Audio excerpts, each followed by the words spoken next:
नमस्कार दोस्तों, हम लोग पढ़ रहे हैं लुसेंट का सीरीज और हम लोग देख लिए थे कल कि ब्राह्मण, उपनिषद और आर्णायक क्या है। पीछे से बता दीजिएगा उपनिषद की संख्या कितनी है, तो 108। आर्णायकों की संख्या कितनी है, तो 7। उसके बाद पढ़े थे हम लोग कि हर वेद का, प्रत्येक वेद का ब्राह्मण ग्रंथ। तो बताइए अथर्ववेद का क्या है। अथर्ववेद का गोपथ, अथर्ववेद का गोपथ, सामवेद का पंचवीस और यजुर्वेद का सतनमन। तो सतपथ अत से तैतरणय, सतपथ और तैतरणय। उसके बाद पढ़े थे हम लोग कि स्त्री की स्वार्थी गिरी हुई स्थिति किस में बताया गया है, तो मैत्रेयी संहिता में। उसके बाद बताया गया था उपनिषद कितना है, 108। ऋचाओं के क्रमबद्ध ज्ञान के संग्रह क्या कहते थे, ऋग्वेद में कितने मंडल थे, 10 गो। सूक्त कितने थे, 1028। यज्ञ के नियम किस वेद में, यजुर्वेद में। कौन सा वेद दोनों में है, यानी गद्य और पद्य दोनों में है, तो यजुर्वेद। भारतीय संगीत का जनक कौन सा वेद है, सामवेद। अथर्ववेद का प्रतिनिधि सूक्त किसे माना जाता है, तो पृथ्वी सूक्त को। कल और हम लोग पढ़े थे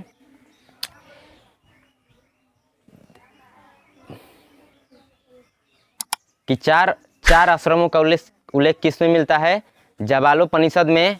4 आश्रमों का उल्लेख जाबालोपनिषद में।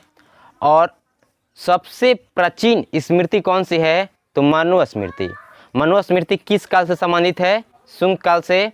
और नारद स्मृति किससे संबंधित है, तो गुप्त काल से।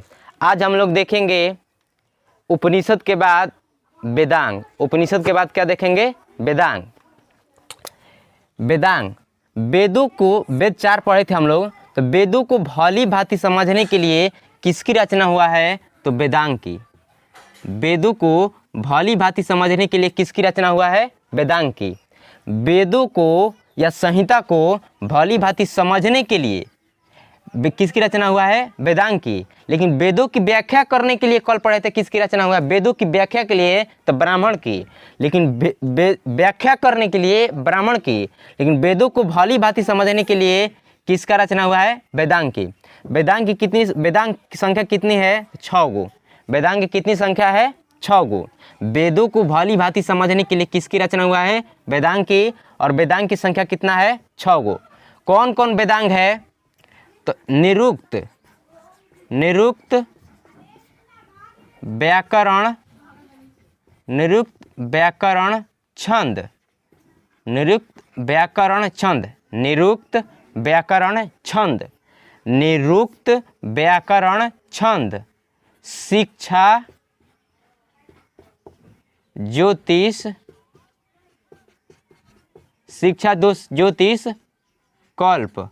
शिक्षा, ज्योतिष, कल्प। तो निरुक्त, व्याकरण, छंद। आसान हो जाएगा, कोशिश कीजिए याद करने के लिए। तो पहला हो गया निरुक्त, व्याकरण, छंद, शिक्षा, ज्योतिष, कल्प।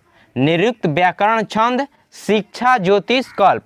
वेदों को भली भांति समझने के लिए किसका रचना हुआ है, वेदांग की। वेदांग की संख्या 6 और निरुक्त, व्याकरण, छंद, शिक्षा, ज्योतिष, कल्प। आगे है कि शुद्ध उच्चारण किस वेदांग में मिलता है, शुद्ध उच्चारण किस वेदांग से मिलता है, तो शिक्षा से। 6 गो वेदांग है, 6 गो वेदांग बा, ओकरा में शुद्ध उच्चारण किस वेदांग से मिलता है, शुद्ध उच्चारण कोना वेदांग से, तो शिक्षा से। व्याकरण ना हुई, शुद्ध उच्चारण किस वेदांग से होगा, तो शिक्षा से। शब्दों की उत्पत्ति किस वेदांग से हुआ है, तो निरुक्त से। शब्दों की उत्पत्ति किस वेदांग से हुआ है, निरुक्त से। शब्दों की उत्पत्ति निरुक्त से। शुद्ध उच्चारण किस वेदांग से, शिक्षा से। शुद्ध उच्चारण शिक्षा और शब्दों की उत्पत्ति निरुक्त। और कर्मकांडीय विधि कल्प।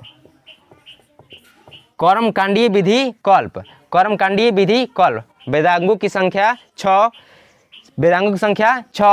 निरुक्त व्याकरण छंद, निरुक्त व्याकरण छंद, शिक्षा ज्योतिष कल्प। तो उसी में से शुद्ध उच्चारण किस वेदांग में है? तो शिक्षा में। किस वेदांग से हमें शुद्ध उच्चारण का सहारा मिलता है? तो शिक्षा से। शब्दों की उत्पत्ति कौन वेदांग से हुआ है? तो निरुक्त से। और कर्मकांडीय विधि किस वेदांग से? तो कल्प से। वेदों को अक्षुण्ण बनाने के लिए किसकी रचना हुआ है? वेदों को अक्षुण्ण बनाने के लिए तो सूत्र की, सूत्र की, सूत्र की। वेदों को अक्षुण्ण बनाने के लिए, मतलब कोई छेड़छाड़ मत करे, अक्षुण्ण बनाने के लिए किसकी रचना हुआ है? सूत्र की। वेदों की भली भांति समझने के लिए किसका रचना हुआ है? वेदांग की। वेदों को भली भांति समझने के लिए वेदांग की, और वेदों को अक्षुण्ण बनाने के लिए सूत्र की। सूत्रों में सबसे प्राचीन कौन है? सूत्रों में सबसे प्राचीन कौन है? तो गौतम धर्म सूत्र, गौतम धर्म सूत्र, गौतम धर्म सूत्र। सूत्रों में सबसे प्राचीन और पारमाणविक कौन है? तो गौतम धर्म सूत्र। बताइएगा। वेदांग की संख्या 6। शुद्ध उच्चारण कौन वेदांग? तो शिक्षा, शुद्ध उच्चारण शिक्षा। शब्दों की उत्पत्ति निरुक्त, शब्दों की उत्पत्ति निरुक्त। कर्मकांडीय विधि कल्प, कर्मकांडीय विधि कल्प। और वेदों को अक्षुण्ण बनाने के लिए किसकी रचना हुआ है? सूत्र की। वेदों को अक्षुण्ण बनाने के लिए किसका रचना हुआ है? सूत्र की। और सूत्रों में सबसे प्राचीन कौन है? तो गौतम धर्म सूत्र। सूत्रों में सबसे प्राचीन गौतम धर्म सूत्र। आगे पढ़ेंगे पुराण। भारतीय ऐतिहासिक कथाओं का सबसे अच्छा क्रमबद्ध विवरण, भारतीय ऐतिहासिक कथाओं का सबसे अच्छा क्रमबद्ध विवरण किसमें मिलता है? तो पुराणों में। किसमें मिलता है? पुराणों में। जो भारतीय इतिहास हम लोग पढ़ते हैं, तो सबसे ऐतिहासिक कथाओं का अच्छा क्रमबद्ध विवरण किसमें मिलता है? पुराणों में। जैसे विष्णु पुराण हो गया, विष्णु पुराण, शिव पुराण, मतलब अच्छा इतिहास मिलता है। उसके बाद है पुराण को किसने लिखा था? तो लोमहर्ष, लोमहर्ष और उनके पुत्र उग्रश्रवा, लोमहर्ष या उनके पुत्र उग्रश्रवा, उग्रश्रवा, उग्रश्रवा। पुराणों की रचना के लिए बा? तो लोमहर्ष और उग्रश्रवा, लोमहर्ष उग्रश्रवा, लोमहर्ष उग्रश्रवा। पुराणों की संख्या कौ है? 18 गो। बताइए वेदांग कौ गो है? वेदांग 6 गो। वेद कौ गो है? वेद कौ गो है? तो 4 गो। वेद 4 गो, वेदांग 6 गो, पुराण 18 गो, उपनिषद 108 गो, उपनिषद 108 गो, अरणायक 7 गो। तो आज पढ़ रहे हैं पुराणों की संख्या कितनी है? 18। पुराण की रचना के लिए बा? लोमहर्ष और उग्रश्रवा। पुराणों की पाठ पुजारी कहाँ करते थे? तो मंदिरों में।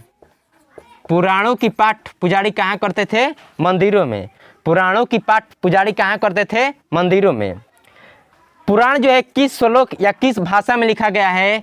तो संस्कृत में, संस्कृत में। हम पढ़ने ही पुराण। भारतीय ऐतिहासिक कथाओं का सबसे अच्छा विवरण किसमें मिलता है? तो पुराणों में।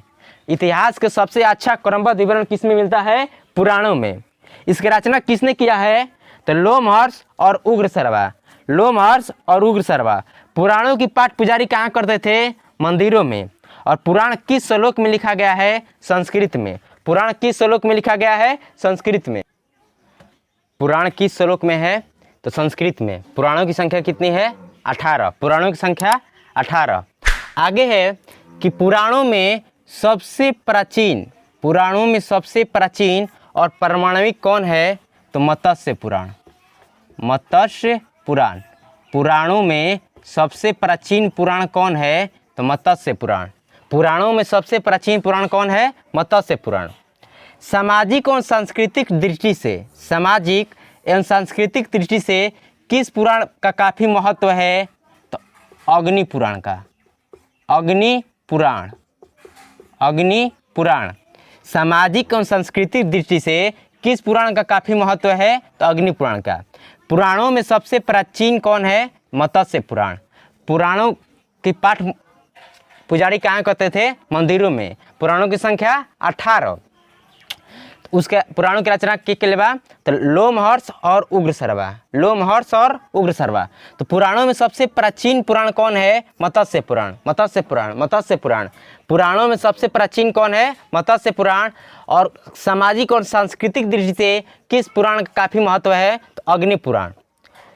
आगे है कि पुराण और उससे संबंधित वंश। जैसे वायु पुराण किस वंश के बारे बताता है या किस वंश से है, को गुप्त वंश।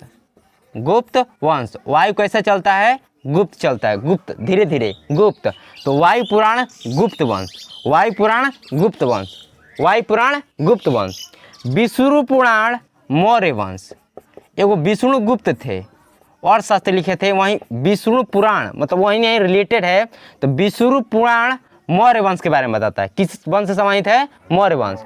बताइएगा, वायु पुराण गुप्त, वायु पुराण गुप्त, वायु पुराण गुप्त, विष्णु पुराण मौर्य वंश। मत्स्य पुराण आंध्र सतवाहन, आंध्र सतवाहन, आंध्र सतवाहन। मत्स्य पुराण आंध्र सतवाहन। बताइएगा, वायु पुराण गुप्त वंश, वायु पुराण गुप्त वंश, विष्णु पुराण मौर्य वंश, मत्स्य पुराण आंध्र सतवाहन। पुराण खत्म।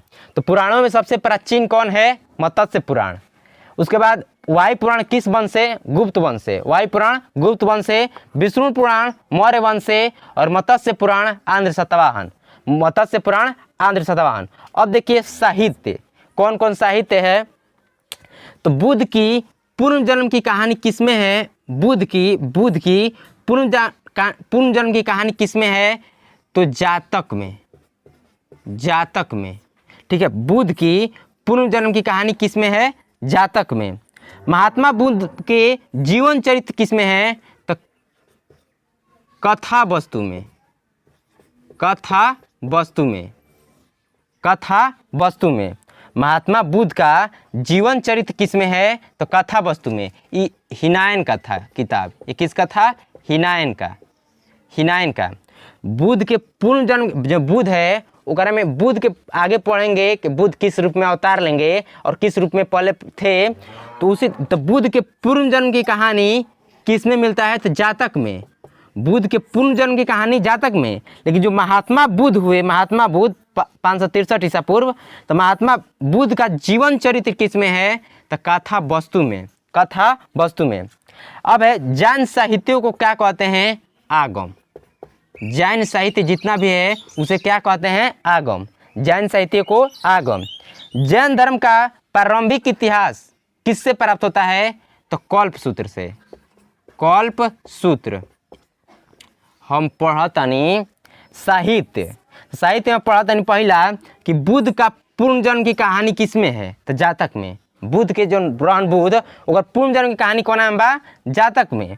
और महात्मा बुद्ध के जीवन चरित्र कौन है बा, मतलब कैसे रहल बावन, आंधा सन्यासी व्यक्ति सब देखले बावन, जीवन चरित्र, तो कथा वस्तु में। अब है जैन साहित्यों को, जैन साहित्यों को क्या कहते हैं, आगम। जैन साहित्यों को आगम। जैन धर्म का प्रारंभिक इतिहास, जैन धर्म का प्रारंभिक इतिहास किससे प्राप्त होता है, कल्प सूत्र से। महावीर के जीवन चरित्र, महावीर के जीवन चरित्र कौन है बा, महावीर के जीवन चरित्र, तो भगवती सूत्र में। भगवती सूत्र, भगवती सूत्र लुसेंट लाइन बाई लाइन होता है। तो महावीर के जीवन चरित्र का विवरण किसमें है, तो भगवती सूत्र में। एक और महात्मा बुद्ध का जीवन चरित्र किसमें है, कथा वस्तु में। अब है अर्थशास्त्र को किसने लिखा था, तो कौटिल्य ने। कौटिल्य। अर्थशास्त्र के लेखक कौन है, कौटिल्य या विष्णुगुप्त या चाणक्य। चाणक्य। अर्थशास्त्र के लेखक कौन है, चाणक्य। अर्थशास्त्र के लेखक चाणक्य। आगे इसमें कितने अधिकरण है, तो 15 गो। कितना अधिकरण है, 15 गो। अर्थशास्त्र में कितना अधिकरण है, 15 गो। कितने प्रकरण है, तो 180 गो। कितना प्रकरण है, 180 गो। अर्थशास्त्र किस वंश के बारे में बताता है, तो मौर्य वंश। अर्थशास्त्र किस के बारे में बताता है, मौर्य वंश।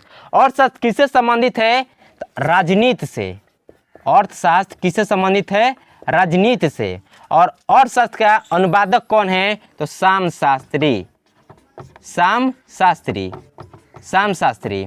हम पढ़तनी साहित्य, तो साहित्य में पढ़तनी अर्थशास्त्र। अर्थशास्त्र के लेखक कौन है, चाणक्य। अर्थशास्त्र के लेखक चाणक्य। कितने अधिकरण है, 15 गो। कितना अधिकरण है, 15। अधिकरण 15, अधिकरण 15, प्रकरण 180, प्रकरण 180। और अर्थशास्त्र का अनुवादक कौन है, तो श्याम शास्त्री। अर्थशास्त्र का अनुवादक श्याम शास्त्री। अर्थशास्त्र का संबंध किससे है, तो राजनीति से। राजनीति से। पुराणों में सबसे प्राचीन मत्स्य पुराण। एगो होमवर्क बताइएगा कमेंट में। उत्तर रामचरित के लेखक है, जिसको आएगा वो जरूर बताएगा भैया। उत्तर रामचरित के लेखक कौन है? उत्तर रामचरित के लेखक कौन है? उत्तर रामचरित के लेखक कौन है? आपको वीडियो पसंद आया है तो लाइक, सब्सक्राइब और शेयर कर दीजिए।